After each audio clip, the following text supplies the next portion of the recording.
Assalamu alaikum and welcome to Mental Health Matters with me, your host, Maryam, Hilli, and joining me as always is Sister Anisa Diab, our very own mental health professional. Welcome to the show, Sister Anisa. Thank you for having me. Thank you for having us. Sister Anisa, today we've got a special show. We're joined by another guest, inshallah. This is a guest who is a senior fellow at the Berkeley Institute for Islamic Studies. He's a former researcher at the Islamic Studies Department in the University of Toronto. He's also the author of all the Perfumes of Arabia, as well as The Muhammadan Cure, the Modern Science of Prophetic Medicine. He works as a teacher and an educator in Toronto. Welcome to the show, Brother Bilal Muhammad. Assalamu alaikum wa rahmatullahi wa barakatuhu. Alaikum assalam wa rahmatullah. Thank you so much for being here. I'm a big fan of your work and had the opportunity to read your book, All the Perfumes of Arabia, and it was very insightful. All praise is due to Allah. Thanks for the compliment on the book, and you guys are doing an incredible job as well, alhamdulillah. Speaking of your book, brother, All the Perfumes of Arabia, you take us on a journey addressing different themes such as mental and physical health, human suffering, as well as family life and other things. What's interesting is that you introduce each topic with a different scent. Can you talk to us a little bit about the religious significance of scents and aromatherapy within Islamic traditions? So All the Perfumes of Arabia is a self-help book designed to use a prophetic model to heal yourself and to heal the world around you by reconfiguring your worldview and repurposing your depression toward building a personal golden age within and without. So aromatherapy, like you mentioned, is the use of fragrances to enhance your mental health. And there's nothing more heavenly or paradisal about a good scent or a good fragrance because they have the power to transport you to a different time, to a different place, to memories, to emotions. And the Prophet himself, by all accounts, emitted a very musky aroma. He would fill the room that he was in with that musk, and the residue of it would remain there. And he himself prescribed smelling roses for stress and smelling daffodils for dementia, henna for headaches, and of course he would rub the violet ointment to relieve misery and apply it on his head and on his face, and he would smell it. Also, there's so many studies about the use of lavender, for example, as well as rosewater and scents and oils to reduce mental health problems. So ultimately, my thesis is that Islam is faith and actions. So pray it away solutions to mental health don't work. In the same way that having faith alone doesn't work for your everyday problems or for your hereafter. So, you need to have faith, knowledge, you need to have stability and determination, but you also have to mix actions with your faith. And actions here would be treatment and, of course, good righteous works. Brother, in your book, you talk about your own personal struggles with mental health and specifically depression. Would you mind sharing with our viewers how you were able to identify signs that you had clinical depression and what resources you found helpful in dealing with it? So I was diagnosed with clinical depression later in life. It came very, very suddenly and without any history of trauma or history of abuse. So for some people, it just pops up. Sometimes due to genetic factors, sometimes due to circumstances in their life, chemical factors as well. So if you've never experienced depression, you really need to humble yourself because it could come to you in your adulthood, the same way that it came to me. And I'm very open about my experiences because of the taboo that exists in our community. I think a lot of silent strugglers out there need voices to speak out for them, both professionals and people that are, victims of these illnesses. And especially in that first year or two where you really don't know what's going on and where to go and what to do. So in terms of how I found out, I read that I had most of the symptoms, and when those symptoms became physiological in nature, I sought professional diagnosis, and then that's where my journey began. For many people, self-care is an important part of healing. But Brother Bilal, you've mentioned that self-care was not your go-to strategy. So in managing depression, what has helped you over the years? And what advice would you give to someone else who might be facing similar struggles with their mental health? I personally found most of the pop psychology on social media to be very like narcissistic. I found it antisocial, I found it hedonistic, and perhaps worst of all, it doesn't work. And it could even make the problems worse. And some like hip speakers, preachers, they even erroneously use this playbook. So social media itself, it has this natural bend towards narcissism. So it's very fitting that the type of advice that goes viral is also the type that's a bit selfish. So I should say that self-care, it's not bad in and of itself. You have to see yourself in the right perspective. But when self-care gurus advise you to, free your body of all, or rather have a free for all of body positivity and to quit your job and to cut off practically everyone, including family members, and to sleep in, and this stuff could make the matters much worse. And any therapist worth their salt is going to know that exposure therapy in the right doses is going to be key to getting better. Facing your fears, knowing how to adjust your sleep schedule, having a day job, which helps you with that day-to-day schedule. They know that what you eat is going to affect how you feel. They know that avoiding people can dig you deeper. So we have to care about people more than we care about likes. And sometimes caring about people requires a bit of tough love and genuine advice. So if they just want their ego reinforced, go ahead, fine. But most people are interested in change and they're not interested in stagnation. Okay, and Sister Anisa, if I come to you, is there a psychological basis to aromatherapy and as a coping strategy for mental health concerns? And if so, how does that work?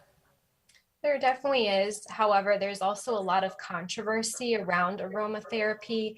You'll find some medical professionals saying it's just no different than a placebo effect. And I think oftentimes it has this reputation as being kind of new agey or woo-woo to be talking about these things. However, what's interesting is aromatherapy is actually part of our Islamic legacy when it comes to mental health. When we look at Muslim doctors and alchemists such as Ibn Sina, they passed on their knowledge of the benefits of aromatherapy in the 11th century. And it was actually Ibn Sina who perfected the distillation process of essential oils. Specifically, he started with rose, but also other essential oils, and they were used in medicine. So you can actually find today in his book, The Canon of Medicine, all these different essential oils that were recommended, infusions and such for both physical and mental illness. And he found that, for instance, rose oil was beneficial for fainting, rapid heartbeat, strengthening the brain, enhancing one's memory. And he also stated that boiling rose water could, and then exposing yourself to the steam of it has benefits for eye diseases. And, having said all this, I just want to put a disclaimer out there that if you're going through any of that, you should still see your doctor. But I don't want you to rely only on essential oils, because you most likely will need other treatments, but your doctor may not be knowledgeable about some of these things because they don't teach aromatherapy in medical school. So they might be dismissive when you bring it up. But for many people, used in the proper doses and the amounts, it has this, effect of reducing anxiety within the body. And it works because it starts from the olfactory nerve, which gives us our sense of smell, and it enters in through the holes in our skull and connects to the parts of our brain that include the limbic system and also the amygdala. And that area is in charge of our emotions, our mood, and our memory. So it can be very powerful in terms of reducing anxiety, especially. And just out of curiosity, are there any specific aromas that are optimal for our mental well-being? Well, there are many. When we look at modern research and what's been studied the most for mental health, lavender has been the biggest one that has been studied. I personally love lavender, but it also can make you very, very sleepy. So you have to maybe be selective about when you use it. But one study found that lavender oil actually calmed the nervous system, lowered blood pressure and heart rate and skin temperature, gets your brain waves going to a more relaxed state. For those who struggle with insomnia, insomnia, smelling lavender before sleeping at night can really help to relax oneself and get a more restful night. And it's just been found as well to reduce anxiety before surgeries and medical settings and dental offices. So I usually like to keep, a little something like a little vial or a roll-on of a different kind of essential oil with me, just if I feel like I need something in the moment or when I'm out and about to just help de-stress a little bit. So it's not a bad idea to consider having something on hand for yourself like that. Thank you. And Brother Bilal, within our Islamic history and legacy, is there a distinction between spiritual depression and biological depression? Just to add on the last point that Sister Anisa was making, you do find a lot of lavender scented soaps as well as lavender scented moisturizers as well. So sometimes the aromatherapy can take that form if you'd like to, rub a little bit of lotion on you and smell it. Soaps, body washes and stuff too. I actually use lavender myself. I also have a roller like the sister mentioned. So I find that to be pretty helpful. And I forgot to mention teas too, right? Like you can actually ingest lavender as well, and that can have a calming effect. So there are many different, I'm glad you brought up that point. There's many different methods of getting the smell and the benefits of the aromatherapy. Yeah, in terms of the Islamic legacy, interestingly, and I write about this in the book, Abu Zayd al-Balkhi, who is from the 10th century, he was a scientist that made that distinction between spiritual depression and biological depression. So he argued for an interplay between the physical and mental health, that bodily illnesses can lead to cognitive problems and that spiritual illnesses can cause physical ones. So he wrote about neurosis, which is chronic distress without the delusions and hallucinations. He wrote about endogenous depression, which is originating from within the body. And he also wrote about reactive depression, which is depression that originates from outside the body, like from circumstances. And so much of what we credit like the modern psychologists with were things that he wrote a little bit about in the 10th century. And I'm finding now from when I have discussions with professionals in the field, clinics and hospitals are now realizing the importance of having chaplains, for example, as part and parcel with the healing process. Because medication, again, it lowers symptoms, it even saves lives, but there's no magic pills, that are going to remove the problem entirely. One's worldview, one's lifestyle, one's perspective, those will bring out results. Medication will lower your symptoms in amazing ways, but your mindset is so important, and it is the real organ for change. And Brother Bilal, in your book, you say, we live in a time where everyone wants to be loved, but no one wants to admit their love to anyone else. Why do you think that is? And why is it easier to be sarcastic, dry, argumentative to those who are closest to us? Yeah, so the book talks a lot about love and suffering, and it talks about lost love and unrequited love and things like that. So there's practical value in terms of your relationship life. But ultimately, on the question of why, it originates in the ego. Someone, when you love someone, it makes you vulnerable. You can get hurt in that position. It can make the heart hard. And even words like "I love you," I'm just noticing that it's waning even in popular music. Because it was around in the 80s and 90s, but now it's everyone loves me, I don't care about them. Drake says, she asked me if you love me, I said only partly, I only love my dad and my mom, I'm sorry. So we want to be chaste, we want to feel special. We make our hearts hard because we don't want to be let down. So and then we don't feel it as much. And this is why I speak so much against hookup culture. I think the free love, do whatever you want, commitmentless, shameless sex culture is just creating cycles of pain and distrust. And we're not made for that. So I encourage people to stop chasing privates and start chasing knowledge, because knowledge will take you towards humility. And then that will take you towards gratitude. And then that will take you towards happiness. And when you have those 4 secret recipes, you will be in the right place to find the right person.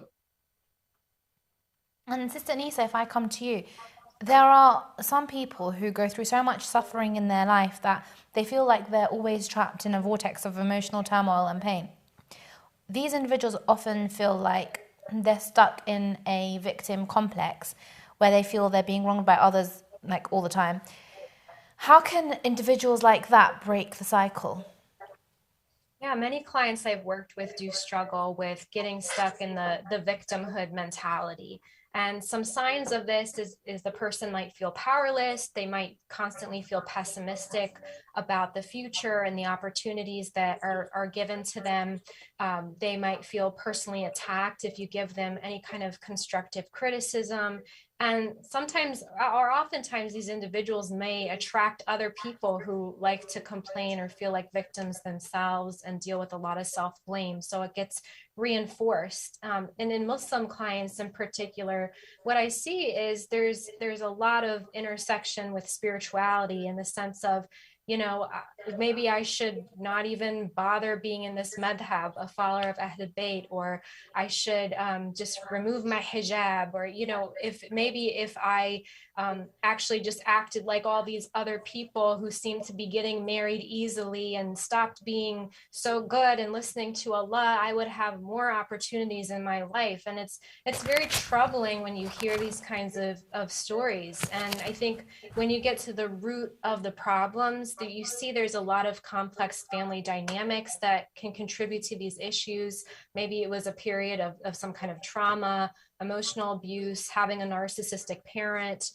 or even significant relationship loss, like divorce, especially if it's compounded by other relationship losses.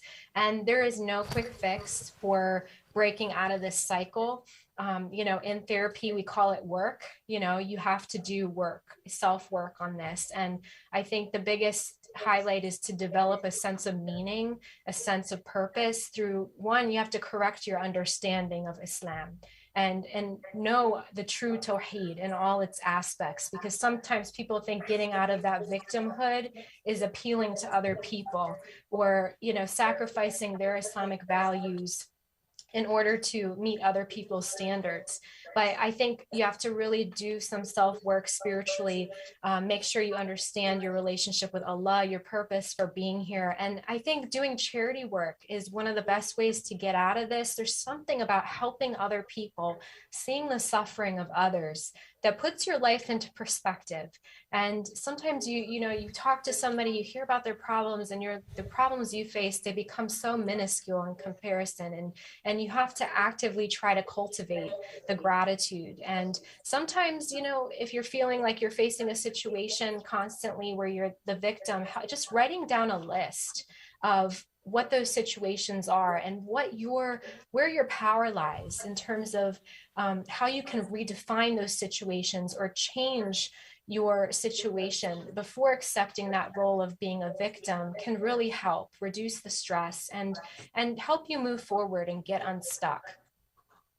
Sister Anisa, with social media and other forces in the digital world, it's easy for individuals to start out with the right intentions, but slowly, and when they let go, when their ego takes over, it leads to narcissistic traits.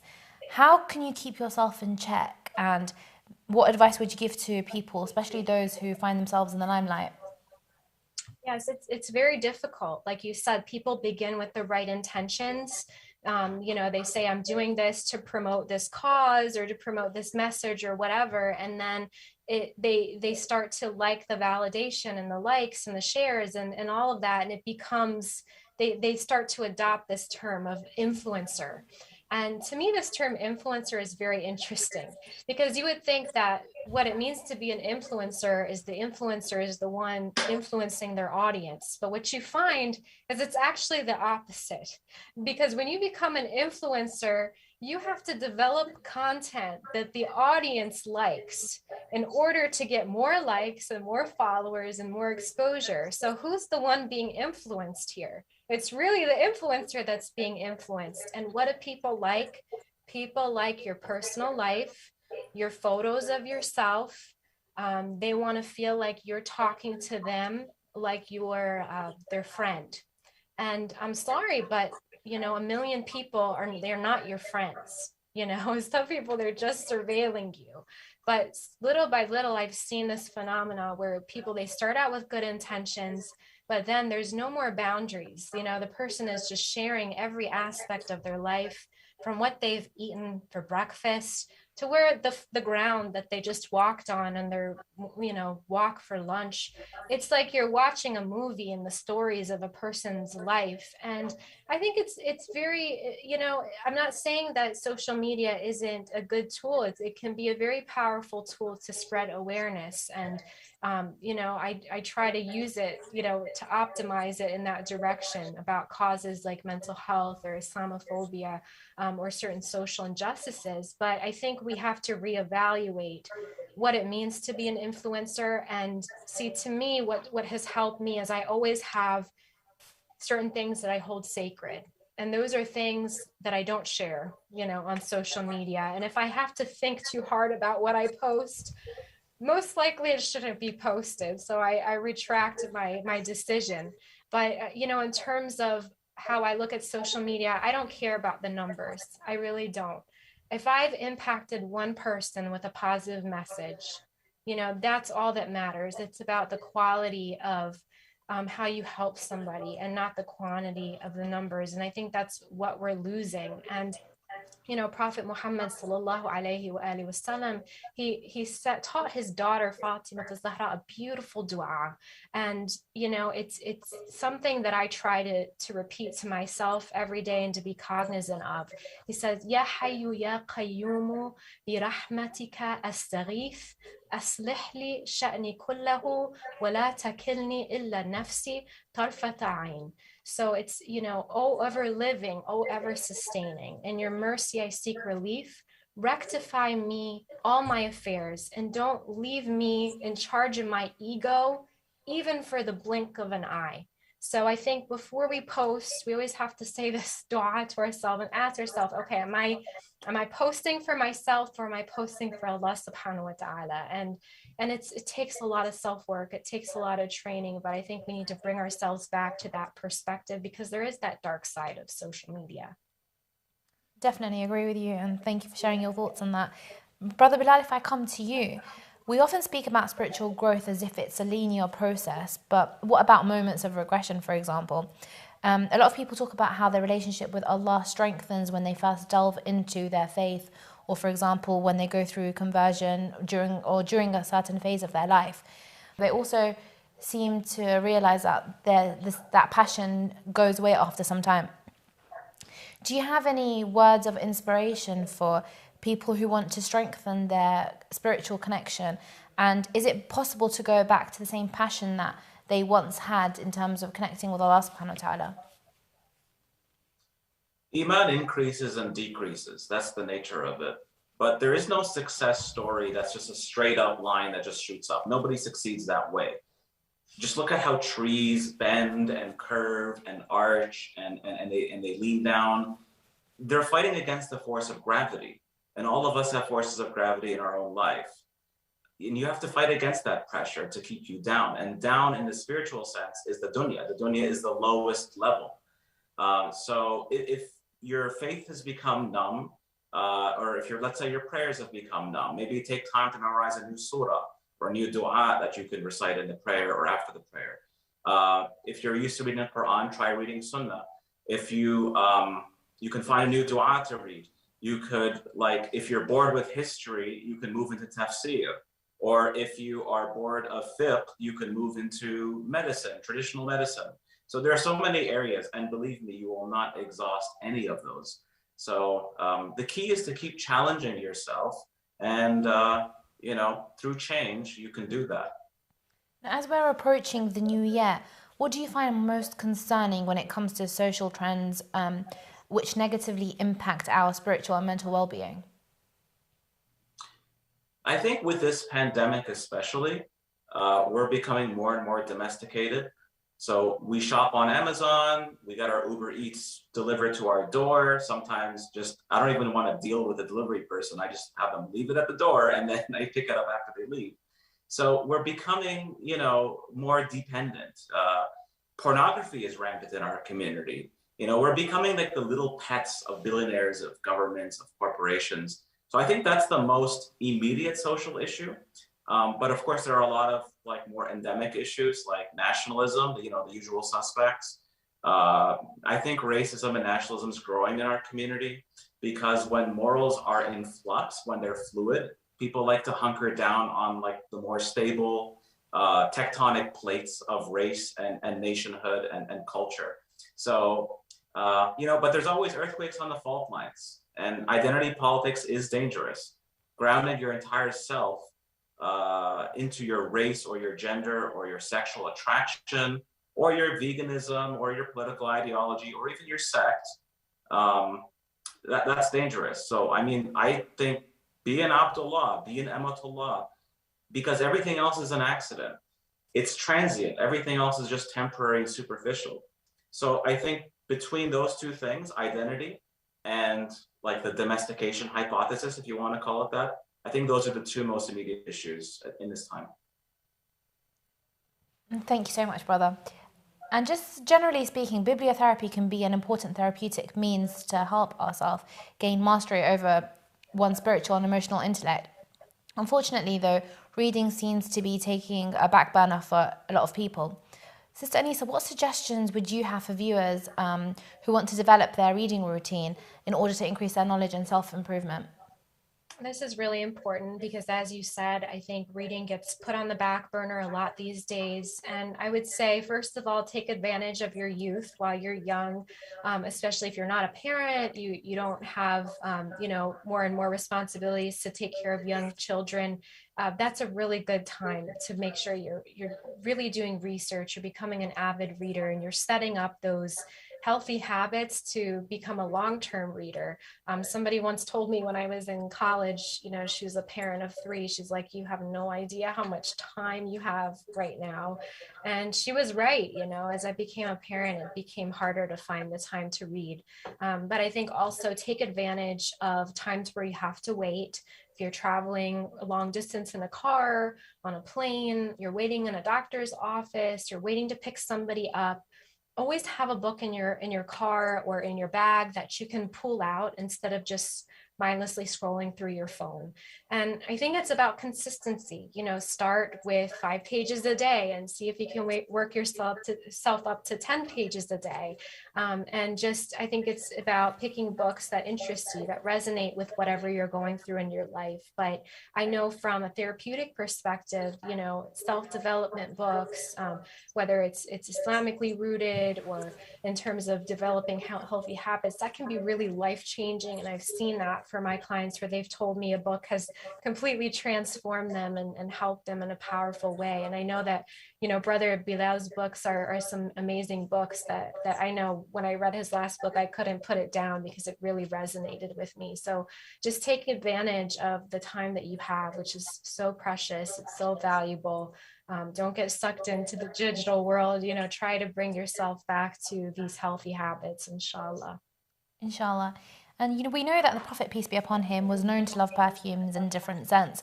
And as part of the sunnah, smelling good and caring for hygiene is what the Prophet used to do.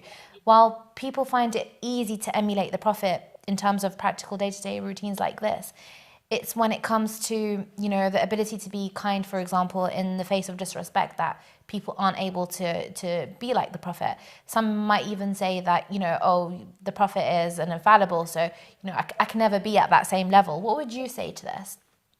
Yeah, I think it's true. We're never going to be infallible or at the exact same level of a prophet, but we do have the capacity to get close to that. And we are here on this earth to self-actualize ourselves, to be as close to the Holy Prophet, peace be upon him and his family, as much as we can. And that doesn't mean that, just because we aren't prophets, that we have the right to cherry pick certain qualities and get into this black and white sort of thinking and this cognitive distortion that can affect our spiritual intelligence. And, I just came across this beautiful ayah the other day in Surah At-Tawbah, verse 128, and it really resonated with me.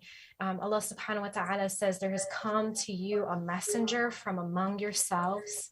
Grievous to him is what you suffer, and he, the Holy Prophet, is concerned over you, and to the believers is kind and merciful. And I'm reading this and I'm like, whoa, this is talking about me. The holy prophet is concerned over you and me, us, the reader.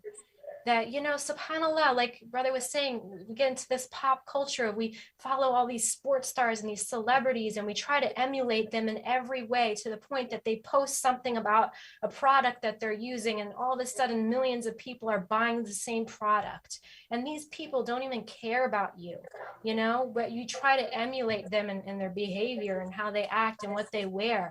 And yet the holy prophet, peace be upon him, he came, and before you and I even came into the world, he cried for us. And when we are suffering, when we are in pain, he knew what that suffering meant.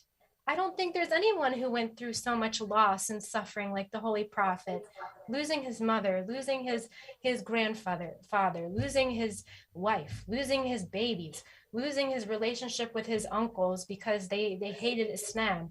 I mean, one loss after the other. When we suffer, he's saddened by this. You literally matter.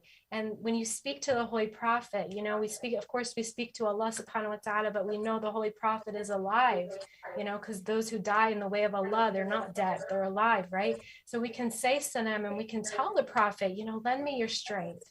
You know, this is what I'm suffering with. And it grieves him. So we're not alone in what we're struggling with. And it's really important that before we leave that home each day, we say, you know, what would Muhammad do? WWMD. You know, the Christians, they have this WWJD. What would Jesus do? And I think it's a great thing to ask, what would Prophet Muhammad, peace be upon him, do? And some people say, I don't know, I have no idea. Well, you haven't done your research. You know, read the seerah of his life. You know, there's a beautiful book, The Restatement of the History of Islam and Muslims. You read a little bit every day, 5 pages a day, and try to ask yourself in certain situations, would the Holy Prophet be okay with me being in this certain environment? What would he do in this situation? This is a question we all need to ask ourselves. Thank you, Sister Anisa. And Brother Bilal, if I can come to you again. I know you've authored some other books, like MashaAllah. Could you tell us a little bit more about them, and also where our viewers can get their copies? So other than all the perfumes of Arabia, which we spoke about earlier, there's the Mohammedan Cure, which talks a lot about contemporary medical findings and how they relate to the dietary advice of the Prophet Muhammad sallallahu alaihi wasallam. So I think that book is also very relevant to the viewers of this program and to this audience.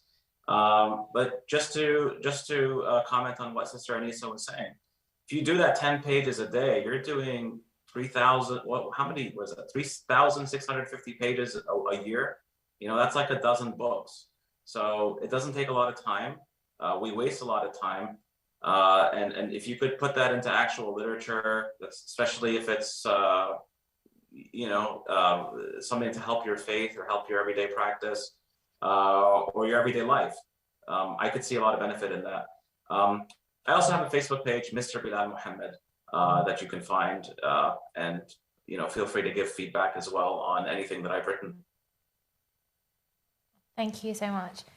Finally, as we've explored all these different themes, it seems fitting to delve back into the power of aromatherapy. What's your favorite aromatherapy scent, and what impact does it have on your well-being? And if I can ask both of you to answer this question, starting with you, Sister Anisa. I have many. I mean, I love lavender, lemongrass, mint is really helpful. Actually, mint, I didn't mention this earlier, but it's actually recommended for memory and helps open up the brain synapses in the brain. So I use it when I feel like I need an energy boost or to remember something important. But my all-time favorite has to be jasmine, yasmin. And the reason being is, how we talked about earlier, the olfactory system, how it's connected to memory. And for me, jasmine brings me back to summers when I was young in Tunisia with my family. They take fresh jasmine blossoms and they connect them to little pieces of these sticks, and they actually make them into little bouquets that people walk around with and they smell. It's called meshmou. And whenever I smell jasmine, I'm just brought back to those wonderful memories. And it's a scent that has definitely helped me when I'm feeling stressed out. Brother Bilal? She took it before I even said it, which is Yasmin or jasmine, because my mom gives me these little jasmine flowers, and she'll put them on my like desk or beside my pillow, and I'll take them with me sometimes and just smell them.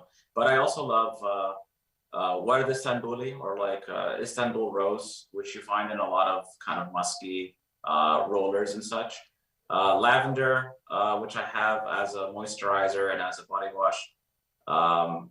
I mean, really, I have a whole collection of, I spend way too much money on colognes, okay? I spend way too much money on it. So, like, I sometimes will just go around smelling each and every one of them. And yeah, no, I mean, there's benefit in that. And it certainly changes my mood, and it brings me back to other places and other memories. And yeah, it's beautiful, beautiful. Well, that brings us to the end of our show. Thank you both for a very interesting discussion today about scents. Thank you, Brother Bilal, for joining us. Thank you so much. And Sister Anisa, thank you once again. Thank you. And dear viewers, thank you for joining, and we'll see you again, inshallah, soon. Take care. Ma salama.